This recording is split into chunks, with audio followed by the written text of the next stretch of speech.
Comment faire en sorte que mon entreprise soit une bénédiction pour moi, réponde à mes besoins? Comment faire en sorte que mon entreprise réponde à mes besoins? Eh bien, c'est une vraie bonne question. Parce que comme on est, on fait partie de ces personnes qui ont cette délicatesse du cœur, cette envie, ce puissant désir d'aimer, qui veulent contribuer, servir, qui veulent pas juste être là pour consommer, pour être à Dubaï et pour se la couler douce en ayant arnaqué un maximum de personnes au passage. C'est pas vraiment notre chemin de vie. Si on est là, si on parle ensemble, il est probable que ce soit pas ton cas. Mais comment est-ce qu'on fait quand on a ça à l'intérieur de nous pour pas le trahir, pour pas le perdre en cours de route? Et en même temps, quand même, faire face à la réalité, aller chercher de la prospérité, aller chercher de la floraison, aller chercher un plus grand rayonnement, un plus grand impact, une plus grande contribution, une plus grande prospérité pour soi également. Comment est-ce que je fais pour que ça réponde à mes besoins sans trahir mes valeurs profondes, sans assassiner mon puissant désir d'aimer? Eh bien, tout d'abord, je voudrais déposer une première notion. Il me semble important de clarifier la différence qu'il y a entre un besoin et une envie. Ne parlons même pas d'un désir. Besoin, envie, désir. Pour aller plus loin, il me semble important de juste reclarifier ces notions-là. Un besoin, je t'invite à le poser de manière non négociable. Un non négociable absolu. Ce dont on a besoin ne devrait pas être négociable, parce que si notre besoin est négociable, alors il y a un premier manque de respect, un premier manque d'amour qui va se solder par une expérience qui va nous le révéler.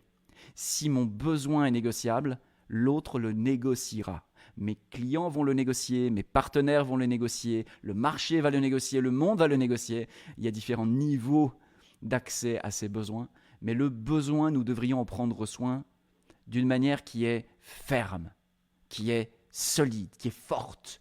Nous ne devrions pas traiter cela avec légèreté. Besoin. Envie.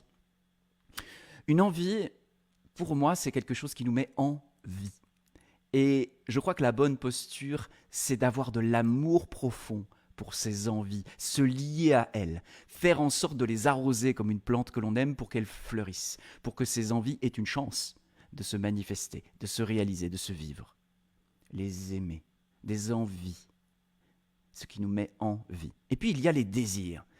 Et là sur les désirs, je pense qu'il est bon d'avoir une énorme, grande souplesse par rapport à eux, d'être capable à certains moments de les mettre de côté, de ne pas accorder trop d'importance aux désirs, parce que quand nous accordons trop d'importance aux désirs, nous sacrifions bien souvent des besoins et des envies. Donc, l'idée, c'était de re-hiérarchiser tout cela, parce que si mes besoins sont non négociables, mes envies sont aimées et mes désirs sont des choses qui peuvent fluctuer, ma posture va être beaucoup plus stable, ce qui va me permettre de construire un succès durable et pas un succès rapide, court terme, avec un coût à l'arrivée, mais un succès durable qui va nous permettre de nous déployer d'année en année, de mois en mois, comme un arbre qui devient de plus en plus robuste et de plus en plus fort au fil du temps. Donc déjà, cette première notion me semblait importante à clarifier parce que si on veut répondre à ces besoins, encore faut-il déjà admettre que ces besoins-là ne doivent pas être négociables. Ensuite, nos besoins, quand on est entrepreneur, quand on a une activité, il est important de les traduire en chiffres parce qu'on ne peut pas prendre soin de quelque chose qui est flou. On peut prendre soin de quelque chose qui est précis, qui est clair. Donc nos besoins, moi ce que je recommande à mes clients, c'est de mettre des chiffres sur leurs besoins. Alors oui, bien sûr, c'est réducteur à un endroit, mais je vais le dire comme ça, est-ce que les instruments qui se trouvent sur le cockpit d'un avion réduisent la beauté du voyage? Non, on en a besoin pour arriver à bon port. Eh bien, c'est la même chose. On a besoin de poser des chiffres sur nos besoins pour pouvoir avoir une trajectoire et prendre soin de ces besoins en se disant « Ok, j'ai besoin de ça, très bien.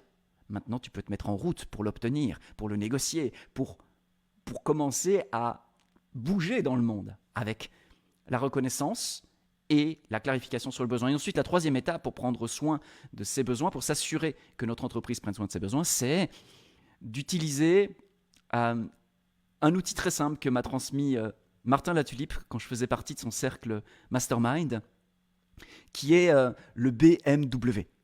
C'est-à-dire le B pour bien, M pour mieux, W pour waouh. Et donc de poser des objectifs entrepreneuriaux à 3 volets. Nos besoins devraient être en B.